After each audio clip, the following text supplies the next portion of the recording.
नमस्कार. श्री स्वामी समर्थ सर्वांना. आजच्या व्हिडिओमध्ये तुम्हा सगळ्यांचे खूप खूप स्वागत आहे. स्वामी तुम्हा सगळ्यांना कायम सुखी ठेवो ही स्वामीचरणी प्रार्थना करते आणि आजच्या व्हिडिओला सुरुवात करते. तर आजचा व्हिडिओ असा आहे की आता 13 मार्च वार आहे, गुरुवार, त्या दिवशी आहे होळी. तर होळी असल्यामुळे आपल्या घरातील जर एखादी व्यक्ती सतत आजारी असेल किंवा घरामध्ये सतत काय ना काय अडचणी येत असतील किंवा घरामध्ये एखादी व्यक्ती व्यवसाय करते पण त्या व्यवसायामध्ये प्रगती होत नाही, कोणत्याही अडचणी असतील, तर त्यावेळेस मग आपल्याला काय करायचं आहे.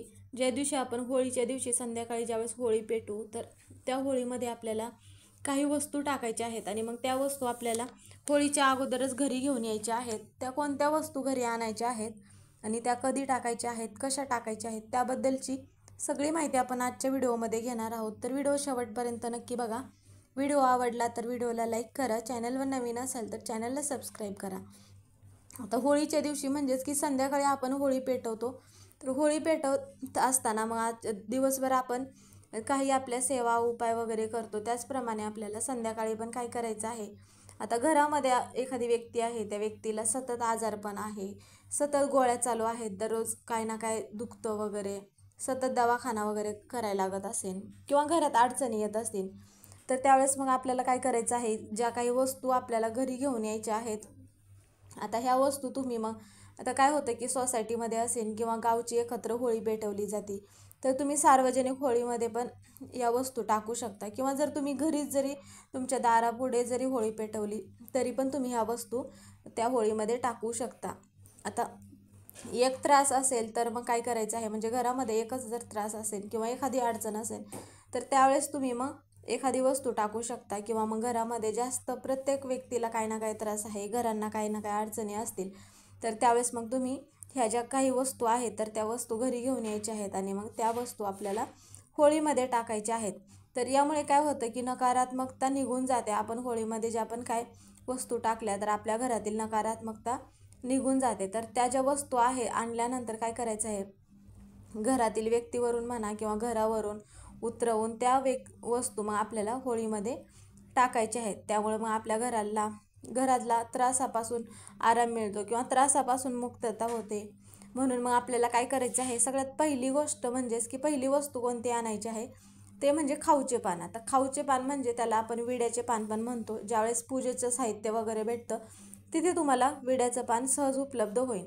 तर किती आणायचं आहे, विड्याचे पान 2 आणायचे आहेत आणि ते पान काय करायचं आहे, आपल्याला तुपात पान भिजवायचे आहेत आणि मग ते पान ज्यावेळेस आपण घराच्या बाहेर म्हणा किंवा सार्वजनिक होळी असेल तिथे होळी पेटवली जाईल त्यावेळेस मग काय करायचं आहे, तर त्या पेटत्या होळीमध्ये ते पान मग काय करायचं आहे, टाकायचं आहे. यामुळे काय होतं की आपण जर विड्याचं पान तुपात भिजवून टाकलं तर मग आपल्या घरामध्ये जर आर्थिक संकट येत असेल, म्हणजेच की पैशाच्या अडचणी निर्माण होत असतील किंवा व्यवसाय आहे, एखादी व्यक्ती घरातील व्यवसाय करते, नोकरी करते, नोकरीमध्ये प्रगती होत नाही, व्यवसायात सतत अडथळे येत असतील, तर त्यात प्रगती होईल व व्यवसायामध्ये नोकरीत प्रमोशन होईल.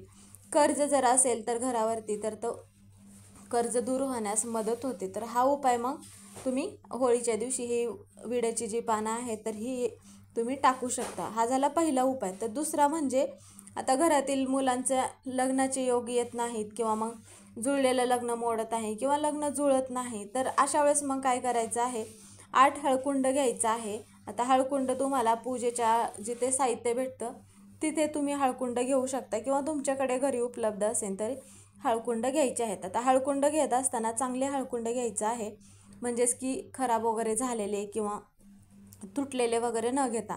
आता जो मुलगा असेल लग्नाचा किंवा मुलगी असेल त्यांना स्वतःला तुम्ही हा उपाय करायला सांगितलात तरीही चालेल.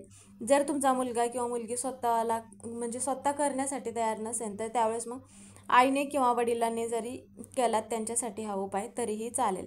तर मग काय करायचं आहे, डोक्यावरून 7 वेळा उतरवायचं आहे आणि मग पेटत्या होळीमध्ये हे जे हळकुंड आहेत 7, तर हे हळकुंड टाकायचं आहे. आता जिथे होळी आहे तिथे जाईपर्यंत मग काय करायचं आहे, ह्या वस्तू जात असताना पण मध्येच रस्त्यामध्ये थांबायचं नाही किंवा मग कोणाशीही बोलायचं नाही किंवा जाऊन आल्यानंतर पण मध्येच रस्त्यात थांबायचं नाही. घरी आल्यानंतर अगोदरच घराबाहेर हातपाय धुवून मग घरामध्ये प्रवेश करायचा आहे. तर आता तिसरी वस्तू म्हणजे की एक नारळ घ्यायचा आहे. आता ते नारळ म्हणजेच की न सोललेला नारळ घ्यायचा आहे आणि तो नारळ मग आपल्या घरामध्ये जर व्यवसाय नीट चालत नाही तर त्यावेळेस काय करायचं आहे, ते नारळ मग विकत आणायचं आहे. आपल्या घरातील म्हणजेच की नवीन नारळ आणायचं आहे. आता घरामध्ये कोणी सत्कार केल्यानंतर दिलेला नारळ किंवा कोणी ओटीमध्ये घातलेला नारळ, हा नारळ न घेता नवीन नारळ घेऊन यायचा आहे. आणि मग संध्याकाळी घराचा जो तुमचा मुख्य उंबरटा म्हणजे उंबरटा आहे, तर उंबरट्यावरून मग दारापर्यंत 7 वेळा फिरवायचं आहे. आता सरळ मग फिरवल्यानंतर सरळ होळीमध्ये टाकायचं आहे. ह्यावेळेस पण तुम्ही जाताना पण कोणाशी बोलायचं नाही किंवा मागे वळून वगैरे बघायचं नाही. आल्यावरती हातपाय धुवायचा आहे आणि मगच घरामध्ये यायचं आहे. तर हा उपाय तुम्ही घराच्या व्यतिरिक्त तुमचं एखादं दुकान वगैरे असेल तर त्या दुकानावरून पण अशाच पद्धतीने तुम्ही उतारा करून मग तुम्ही होळीमध्ये टाकू शकता. हा झाला. मग आता त्यानंतरचा उपाय म्हणजेच की आता घरातील व्यक्ती सतत आजारी असेल किंवा औषध गोळ्या चालू असतील तर त्यावेळेस आजारपण बरंच होत नसेल तर मग काय करायचं आहे, अशा व्यक्तीसाठी एक काळा कपडा घ्यायचा आहे आणि त्यामध्ये 5 कवड्या टाकायच्या आहेत. आणि मग त्यामध्ये गोमती चक्र टाकायचं आहे. आणि त्यामध्ये मग त्या व्यक्तीच्या जे गोळ्या आहेत तर त्या गोळ्या त्या कापडामध्ये टाकायच्या आहेत. आणि मग ते कापड काळ्या धाग्याने बांधायचं आहे किंवा त्याची गाठण बांधला तरीही चालेल. आणि त्या व्यक्तीवरून, जी व्यक्ती आजारी आहे तर त्या व्यक्तीवरून 7 वेळा उतरवून घ्यायचं आहे. आणि मग स्वतः व्यक्ती उतरवून घेत असेल तर चालेल आणि मग स्वतः नेऊन टाकली तरीही चालेल. जर स्वतःला जमत नसेल तर इतरांनी केलात तरीही चालेल. आणि मग तशा पद्धतीने उतरवून घ्यायचं आहे आणि मग होळीमध्ये नेऊन टाकायचं आहे. आता टाकत असताना गाठ बांधूनच टाकायचं आहे, ज्यामुळे काय होतं की त्या व्यक्तीचा आजारपण बरं होण्यास मदत होते. आणि मग नंतरची गोष्ट म्हणजे की आता घरातील उत्तम आरोग्य राहावे किंवा घरातल्या व्यक्तीचे म्हणा, तर त्यावेळेस काय करायचं आहे, 10 कडुलिंबाची पानं घ्यायची आहेत. आणि मग ती पानं घेतल्यानंतर 5 लवंगा घ्यायच्या आहेत. आणि मग कापुराचा जो तुकडा आहे तर थोडासा कापुराचा तुकडा घ्यायचा आहे.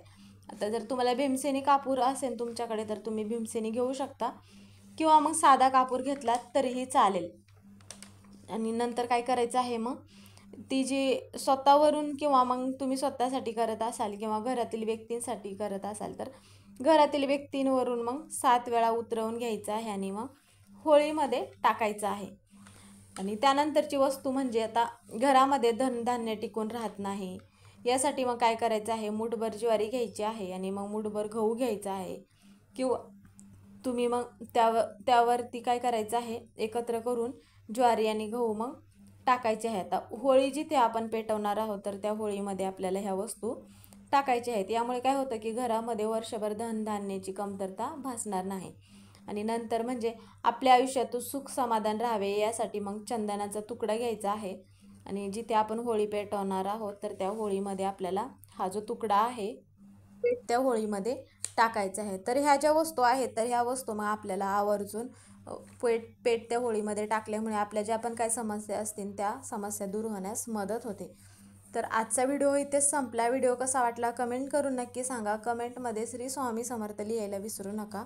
व्हिडिओ पूर्ण बघितल्याबद्दल धन्यवाद.